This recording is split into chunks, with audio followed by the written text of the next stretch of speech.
एक नस्ल की किस्मत में सिर्फ और सिर्फ स्ट्रगल होता है। उसे सिर्फ और सिर्फ मेहनत करनी होती है।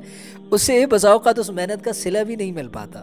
दूसरी नस्ल जो आती है, उसके बच्चे जब बड़े होते हैं तो वालिद ने चूंकि मुसलसल मेहनत करके उसके लिए कुछ जमा किया हुआ होता है, तो दूसरी नस्ल अपनी वालिद की जमा पूंजी को मेंटेन रखते हुए उसको एंजॉय भी करती है, चूंकि वालिद ने मुसलसल मेहनत करके कुछ ना कुछ बनाया हुआ होता है।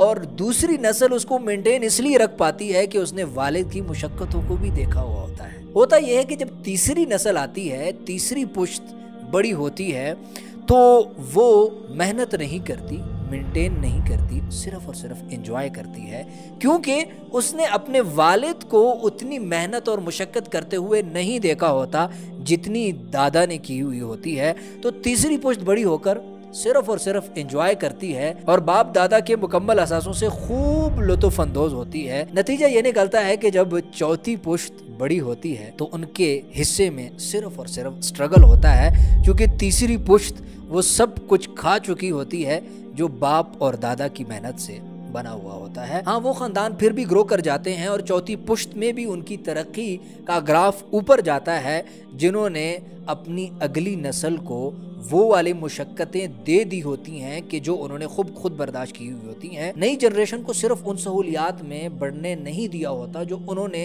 ली हैं या जो उनको मिल सकती हैं, बल्कि कुछ न कुछ मुश्किलात से उनको गुजार देते हैं कि आप भी इस तकलीफ को देखें। इन पैसों को जमा करने में और इन बिल्डिंग्स को बनाने में और इन चीज़ों को तैयार करने में हमें इन मुश्किलात से गुजरना पड़ा है। तो जिस नस्ल को ये पता चल जाए कि मेरे बाप दादा परदादा ने इस जमा पूंजी के लिए ये कुछ मुशक्क़तें झेली हैं और इनको ये महसूस हो जाए, तो वो नस्ल भी फिर उसको बरकरार रख पाती है और इस तरीके से वो बेहतरी की तरफ चलते चले जाते हैं। वगरना दुनिया की रूटीन यही है कि एक मेहनत करता है, दूसरा मेंटेन रखता है और तीसरा एंजॉय करता है और चौथा फिर से मेहनत करता है।